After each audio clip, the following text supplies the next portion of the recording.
నమస్తే. ఎల్లుండి జరగబోయే షర్మిల కొడుకు రాజారెడ్డి పెళ్లికి సీఎం జగన్ వెళ్ళట్లేదు అని చెప్పి వార్తలు వస్తున్నాయి. మరి అది ఎంతవరకు నిజం? వెళ్ళకపోవడానికి గల కారణాలు ఏమై ఉండొచ్చు అనేది వివరించడానికి మనతో పాటు సీనియర్ జర్నలిస్ట్ దాము బాలాజీ ఉన్నారు. ఆయన అడిగి తెలుసుకుందాం. నమస్తే సార్. నమస్తే సార్, ఇప్పుడు రాజారెడ్డి షర్మిల కొడుకు ఆయన పెళ్లికి వెళ్ళట్లేదు సీఎం జగన్ అని చెప్పేసి వినిపిస్తుంది. అది నిజమంటారా?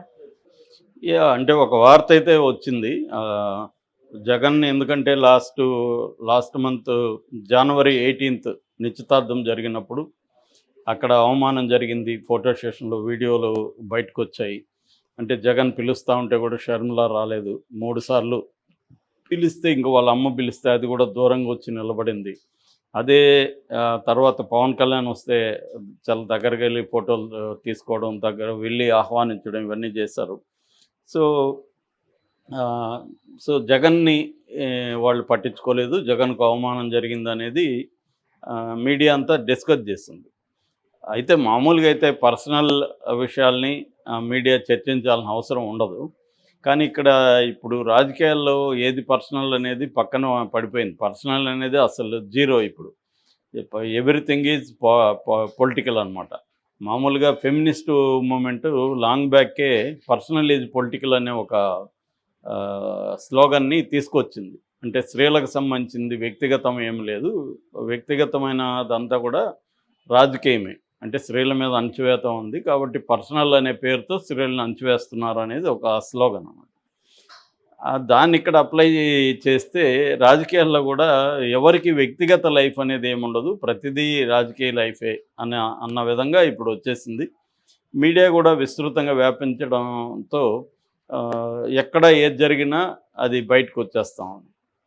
సో ఆ కాంటెక్స్ట్లో అవమానం జరిగింది అన్న వార్త వచ్చింది. తర్వాత నుంచి అప్పటికింకా ఆమె ఛార్జ్ తీసుకోలేదు కాంగ్రెస్లో. తీసుకున్నాక డే 1 నుంచి కూడా ఆమె సింగిల్ అజెండా జగన్కి వ్యతిరేకంగా మాట్లాడడం. అది ఆమె కూడా పర్సనల్ స్థాయిలో వెళ్ళింది.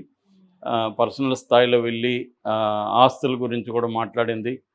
తర్వాత ఇతను జైల్లో ఉన్నప్పుడు తాను ఎలా మాట్లాడింది, పాదయాత్రలు చేశాను ఇవన్నీ. అంటే ఒక కాంగ్రెస్ అధ్యక్షురాలుగా కాకుండా ఒక చెల్లిగా కూడా ఆమె మాట్లాడింది. చెల్లిగా కూడా నాకు ఎట్లా అన్యాయం జరిగిందనేది ఆమె మాట్లాడింది. సో అంటే ఆమె కుటుంబాన్ని పార్టీని మిక్స్ చేసింది. సో దాన్ని తీసుకొని వైసీపీ ప్రత్యర్థులు, ముఖ్యంగా తెలుగుదేశం మీడియా విపరీతంగా దాన్ని ఫోకస్ చేసింది. దాంట్లోంచి అనేక విషయాల్ని తీసుకురావడం ఇవన్నీ జరిగింది. చివరికి మెల్లమెల్లగా వైసీపీ వాళ్ళు కూడా స్టార్ట్ చేశారు. బిగినింగ్లో వైసీపీ వాళ్ళు కొంతమంది సైలెంట్గా ఉంటే ఒకరో ఇద్దరు మాట్లాడారు. మెల్లగా క్యూ అందుకున్నారు వాళ్ళు కూడా. చివరికి జగన్ కూడా మా కుటుంబాన్ని చీలుస్తున్నారని ఇండియా ఎన్క్లేవ్ తిరుపతిలో మాట్లాడాడు. దాని తర్వాత కూడా కొత్త స్టార్ క్యాంపెయినర్లు వస్తున్నారు చంద్రబాబు అని మాట్లాడాడు. నిన్న కూడా వాళ్ళు కొడాలి నాని లాంటి వాళ్ళు ఈమె చంద్రబాబు మనిషి అన్నట్టుగా మాట్లాడుతున్నారు. ఓవరాల్గా చంద్రబాబు మనిషే. చంద్రబాబు ఒక్కొక్క నియోజకవర్గానికి షర్మిలాకి ₹1 కోటి ఇస్తున్నాడు. అక్కడ ఓట్లు చేల్చడమే, జగన్ ఓట్లు చేల్చడమే ఆమె టార్గెట్ అని కూడా వస్తున్నాయి వార్తలు. అంటే ప్రధానంగా షర్మిల క్యాంపెయిన్ చూస్తూ ఉంటే కూడా జగన్ ఓటు బ్యాంకు మీదనే ఫోకస్ చేస్తున్నట్టుగా కనబడుతుంది. నిజానికి ఆమె ప్రధానంగా బీజేపీని టార్గెట్ చేసుకుంటుంది. కానీ బీజేపీకి తొత్తులు అయితే నిజానికి వీళ్ళందరూ కూడా తొత్తులే. చంద్రబాబు, పవన్ కళ్యాణ్ అయితే పొత్తులోనే ఉన్నాడు ఆల్రెడీ. చంద్రబాబు కూడా పొత్తు కోసం ట్రై చేస్తున్నాడు. సో కానీ ఈమె సమంగా అందరికీ మీద దాడి చేయట్లేదు. ప్రధానంగా జగన్ మీద చేస్తే 1%, 2% మాత్రమే చంద్రబాబు మీద చేస్తుంది. పవన్ కళ్యాణ్ పేరు అసలు ఎత్తట్లేదు కూడా. సో ఈ కాంటెక్స్లో ఆమె క్లియర్గా జగన్ని పర్సనల్గా కూడా అటాక్ చేసింది. మా అమ్మ విజయమ్మను కూడా అడగండి, ఆమెను రమ్మనండి అని కూడా ఛాలెంజ్ చేస్తుంది. సో దాంతో వైసీపీ వాళ్ళు కూడా కొంతమంది ఈమె మీద బ్యాడ్గా మాట్లాడడం అనేది స్టార్ట్ అయిందని చెప్తున్నారు. కానీ YCP social media Varra Ravinder Reddy మీద నిజానికి కంప్లైంట్ చేశారు. ఆయన ఏం చెప్తున్నా అంటే, నేను ఆల్రెడీ వీళ్ళు కంప్లైంట్ చేయకముందే నేనే కంప్లైంట్ చేశాను. నా ఐడిని ఎవరో హ్యాక్ చేసి ఇలాగ పెడుతున్నారు. నేను అలాగే ఎప్పుడు కూడా పెట్టను ఆమె మీద. ఆమె జగన్ చెల్లెలు అనే గౌరవం మాకు ఉంది అనేది అతను చెప్తున్నాడు. అది పాసిబుల్ కూడా ఉంది.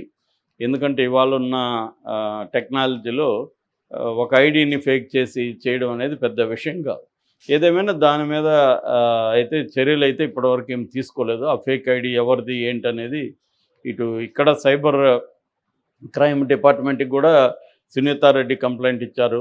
వీళ్ళు మరి ఇప్పటివరకు ఏమీ అయినట్లేదు. దానికి ఇట్ మే టేక్ టైం. ఎందుకంటే మనం చూసాం డీప్ ఫేక్ టెక్నాలజీలో ఢిల్లీలో ప్రత్యేకమైన విభాగం దాని మీద పనిచేస్తేనే 3 నెలలు పట్టింది వాళ్ళకే. సో ఇవాళ అంత ఈజీ కాదు టెక్నాలజీలో. ఎందుకంటే హ్యాకర్స్ అహెడ్ ఉంటారు ఎప్పుడైనా. వాళ్ళు మామూలుగా మన ఎథికల్ హ్యాకింగ్ కంటే కూడా ఈ నెగిటివ్ హ్యాకర్స్ అనేవాళ్ళు చాలా ముందుంటారు టెక్నాలజీ విషయంలో. వాళ్ళని బ్రేక్ చేయడం వరల్డ్ వైడ్గా అమెరికా లాంటి దేశానికే సాధ్యం కావట్లేదు. సో వీళ్ళకి సపోర్ట్గా చైనా అండ్ రష్యా కంట్రీ అలాంటి కంట్రీస్ సపోర్ట్ కూడా ఉంటాయి. హ్యాకర్స్కి షెల్టర్ అక్కడే ఇస్తూ ఉంటారు వాళ్ళు వెళ్ళిపోతే. ముఖ్యంగా అమెరికాకి యాంటీగా ఎవరున్నా కూడా చైనాలో కానీ ముఖ్యంగా రష్యాలో వాళ్ళకి షెల్టర్ వస్తుంది. సో ఆ రకంగా ఈమె ప్రధానంగా ఇతని మీదనే ఫోకస్ చేస్తుంది కాబట్టి పెళ్ళికి వెళ్తే కూడా ఖచ్చితంగా అక్కడ కూడా ఏదైనా మిస్టేక్ జరిగే అవకాశం ఉంది. దాన్ని మళ్ళీ మీడియా పెద్ద ఎత్తున చేస్తుంది. సో దీనివల్ల ఎలక్షన్లలో మనకి ఇబ్బంది కలుగుతుంది. దాని బదులు వెళ్లకుండానే ఉంటే మహా అంటే వెళ్ళలేదంటారు, ఏదో ఒక సాగు చెప్పి వెళ్లకుండా ఎగ్గొడితే బాగుంటుందన్న ధోరణితో ఉన్నాడు జగన్ అని వార్త వస్తుంది. ఇది నిజమా కాదు తెలియదు. వెళ్ళే పాసిబిలిటీస్ కూడా ఉంటాయి. ఎందుకంటే నిజానికి రాజకీయాలు వేరు, కుటుంబం వేరు. కుటుంబం అన్నప్పుడు అది మళ్ళీ మళ్ళీ జరిగేది కూడా కాదు కదా. సో పెళ్ళన్నాక మేనమామ అతను. సో ఖచ్చితంగా వెళ్ళాల్సిన పరిస్థితి అయితే ఉంటుంది. వెళ్ళే అవమానం జరిగితే అతనికేం మంచిదే. ఎందుకంటే అది సింపతి వస్తుంది. సో వెళ్ళకపోతే అతనికి బ్యాడ్ నేమ్ వస్తుంది వెళ్ళలేదని. కాబట్టి అప్పుడైనా కూడా మీడియా అంతా వెళ్ళలేదు అనేదే ఆబ్సెంట్ ఈజ్ ప్రజెన్స్ అని ఒక సామెత ఉంది కదా. మనం ఎక్కడైతే ఆబ్సెంట్ అవుతామో మన గురించి అందరూ మాట్లాడుకుంటారు. ప్రజెంట్ అయితే సైలెంట్గా ఎక్కడో ఒక మూల ఉండొచ్చు. సో అలాగా జగన్కి ఆ ప్రాబ్లం ఉంది కాబట్టి నాకు తెలిసి జగన్ లాంటి ఒక తెలివైన రాజకీయ నాయకుడు ఇవన్నీ ఆలోచిస్తాడు. ఏది పోతే ఎంత నష్టం, పోకపోతే ఎంత నష్టం అని. ఖచ్చితంగా పోతే వచ్చే నష్టం కంటే పోకపోతే వచ్చే నష్టమే ఎక్కువ ఉంటుంది. కాబట్టి ఖచ్చితంగా తను వెళ్తాడని నేనైతే అనుకుంటున్నాను. వెళ్ళి ఒకవేళ అవమానం జరిగితే అది మంచిదే. వాళ్ళకు కూడా ప్రచారం వస్తుంది.